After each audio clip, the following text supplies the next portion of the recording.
সালমান রে, আমার বুক খালি কইরা তুই কই গেলি রে? আমার বুকে ফিরে আয় রে বাবা। ঠিক এভাবে বৃহস্পতিবার সাত সকালে গর্ভধারিণী মা জাহানারা বেগম এবং পিতা ইয়াকুব আলীর চিৎকারে চড়িলাম ছিচুড়িমাই গ্রামের চ্যাটার্জি কলোনি এলাকার আকাশ বাতাস কেঁপে ওঠে। বিগত ৭ বছর পূর্বে সালমান খান মালয়েশিয়া চলে গিয়েছিলেন কর্মসূত্রে। ৭ বছর ধরে ওই জায়গায় কাজ করছেন। হঠাৎ করে গতকাল বুধবার বিকেল ৩টায় এক মালয়েশিয়ান মহিলা তাদের ভাষায় বলে সালমানের মৃত্যু হয়েছে, তার বডি মালয়েশিয়ান হাসপাতালে আছে। তাদের ভাষা বুঝতে পারছিল না সালমানের মা-বাবা। এক বাংলাদেশিকে দিয়ে তার মা-বাবাকে বোঝানো হয়েছে। বৃহস্পতিবার সকালে সালমানের বাবাকে, যার অধীনে কাজে গিয়েছিল, সে জানিয়েছে তার দেহ নিয়ে আসতে হলে ২ লক্ষ টাকা খরচ হবে। সালমানের বাবার হাতে ১ টাকাও নেই, সেই গরিব মানুষ।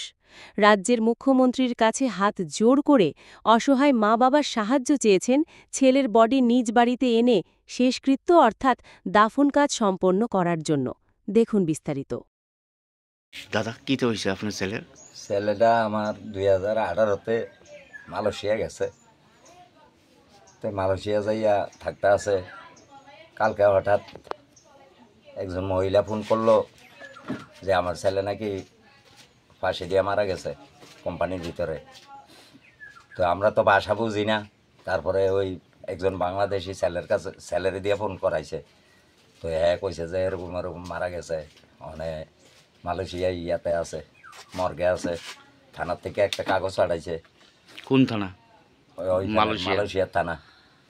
তো ওখানে আজকে আবার বসের লগে ইংলিশে তাইনে চায়না মালিক কথা কইছে, পরে ওই বাংলাদেশি ছেলেটা আবার এটা রিপিট করে দিছে যে বাংলায় কইছে যে ২ লক্ষ টাকা খরচ লাগবো ইন্ডিয়া আনতে। আমার তো গাড়ি চালাইয়া আমার কাছে তো মনে করেন আমি যা আনানোর ক্ষমতা নাই আমার। কারণ আমার ছেলেটার যাতে আমি বাড়িতে আনতে পারি। মুখ্যমন্ত্রীর কাছে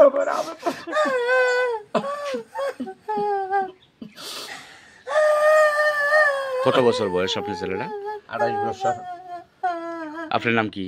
আমার নাম ইয়াকুব আলী। এই জায়গাটার নাম কি? শরণার্থী colony শ্রীমাল, Charilam block. Charilam block, থানা বিশ্রামগঞ্জ। এখন আপনি মানে মুখ্যমন্ত্রীর কাছে আবেদন করতেছেন যাতে আবেদন করতে আসি আমার ছেলেটা যাতে আমি শেষ কাজটা করে দিতে পারি।